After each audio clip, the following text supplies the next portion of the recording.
समुद्री नमक का इस्तेमाल, समुद्री नमक का दान और समुद्री नमक का उपाय आपको कोर्ट केस में जीत दिला सकता है, शादी में आ रही रुकावटें दूर कर सकता है और रिश्तों में प्यार बढ़ा सकता है। लेकिन कैसे, जानते हैं पंडित जी से। पंडित जी, अभी तक तो घरेलू उपाय के बारे में बता रहे थे, सेहत के बारे में बता रहे थे, लेकिन इन चीजों पर भी असरदार है। देखो, मैं एक बात अपने सभी दर्शकों से हजारों हजार बार कह चुका हूँ, एक बार और कहना चाहता हूँ।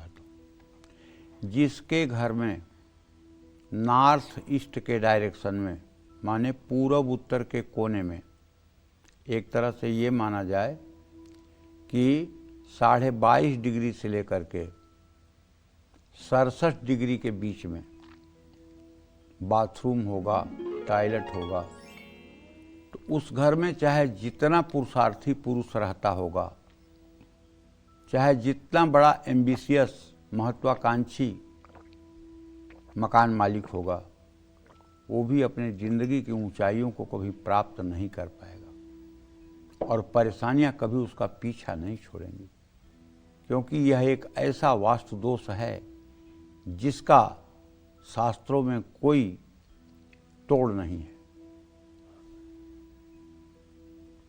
जिन लोगों के घर में बाथरूम गलत डायरेक्शन में है और वास्तु दोष इससे हो रहा है, उनको अपने बाथरूम में एक कांच के बर्तन में, बर्तन का मतलब यहाँ समुद्री कटोरा, आप एक शीशे का कटोरा ही समझें, समुद्री नमक भरकर शीशे के कटोरे में रखना चाहिए और ऐसी जगह रखना चाहिए कि वो गिरे पड़े ना, सावधानी पूर्वक, और उसे समय समय पर बदलते रहना चाहिए।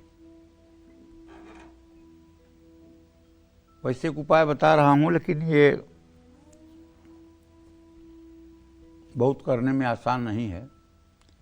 यदि कोई महिला 27 शुक्रवार तक श्रृंगार की सामग्री के साथ समुद्री नमक का भी पैकेट दान करे तो निश्चित रूप से इससे मनोकामना पूरी होती है और कानूनी मामलों में जीत मिलती है, कर्ज से मुक्ति मिलती है और अकाल मृत्यु की स्थिति कभी नहीं आती है। देखिए, अब आप कहेंगे बृहस्पति ग्रह है, बृहस्पति ग्रह में भी लोगों को कहा जाता है कि 3 किलो चने की दाल, 3 मीटर पीला कपड़ा, 1 दर्जन केला और चीनी, नमक, हल्दी के एक पैकेट अगर बृहस्पतिवार को दान किया जाए तो बृहस्पति ग्रह की शुभता प्राप्त होती है।